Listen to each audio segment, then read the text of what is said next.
நானும் content creator ஆக போகிறேன்றதுல இன்னைக்கு நாள் 38. எங்கடா 4 நாளாக ஆளை காணும் தானே கேட்குறீங்க.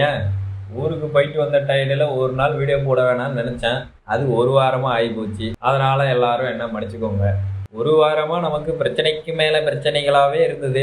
ஒரு சைடு என்னன்னா ஃபினான்ஷியலாக ஒரு சில பிரச்சனைகள், இன்னொரு சைடு என்னன்னா சில பல நண்பர்களால் ஒரு சில பிரச்சனைகள். ஆனால் இது எல்லாத்துலேருந்தும் ஒரு விஷயம் நான் புரிஞ்சுக்கிட்டேன். நம்ம ஒருத்தவங்க நல்லா இருக்கணும்னு நினச்சா அவங்களும் நம்மள நல்லா இருக்கணும் அப்படின்னு நினைப்பாங்கன்னு நினச்சேன். ஆனால் அதுதான் இல்லை. நம்ம ஒரு விஷயம் பண்ணும்போது நம்ம கூட சப்போர்ட் பண்ணலனாலும் பரவாயில்ல, கொஞ்சம் டிமோட்டிவேட் பண்ணாமல் இருந்தாலே போதும். ரைட்டு, அதை விட்டு தள்ளுங்க. நம்ம கதைக்கு வருவோம். வேலைக்கு போயிட்டு மதிய உணவெல்லாம் முடிச்சுட்டு மாலில் மேலே ஏதோ காரெல்லாம் வச்சு ஷோ காமிச்சிட்டு இருந்தாங்க.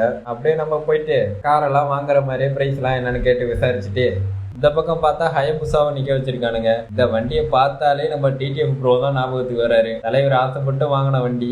அப்படியே சுத்தி கித்தி பார்த்துட்டு மணி 5 ஆனதும் கை கால்லாம் ஆட்டம் கொடுக்க ஆரம்பிச்சிச்சு. மாசி கடையை விசிட் பண்ணுவோன்னு கிளம்பிட்டேன். போயிட்டு காஃபியை குடிச்சிட்டு நம்ம போலியான நண்பர் ஏதோ இன்ஸ்டால போஸ்ட் போட்டிருப்பாரு போல, ஒரே டோலியா மெசேஜ் பண்ணது போல பல்ல காட்டிட்டு சொல்லிட்டு இருந்தாரு. அப்படியே நமக்கும் ஒரு 11 மணி போல வேலை எல்லாம் முடிஞ்சு ரூமுக்கு கிளம்பிட்டேன். ரூமுக்கு போகவே பயமா இருக்கு. தலைவன் வேற ஊருக்கு போயிட்டான். ரூம்ல பேய் இருக்குமோன்னு பயமா இருக்கு. ரைட்டு, இதோட முடிச்சுக்கிறேன். கடினமா இருங்க கைஸ், நாளைக்கு பார்க்கலாம்.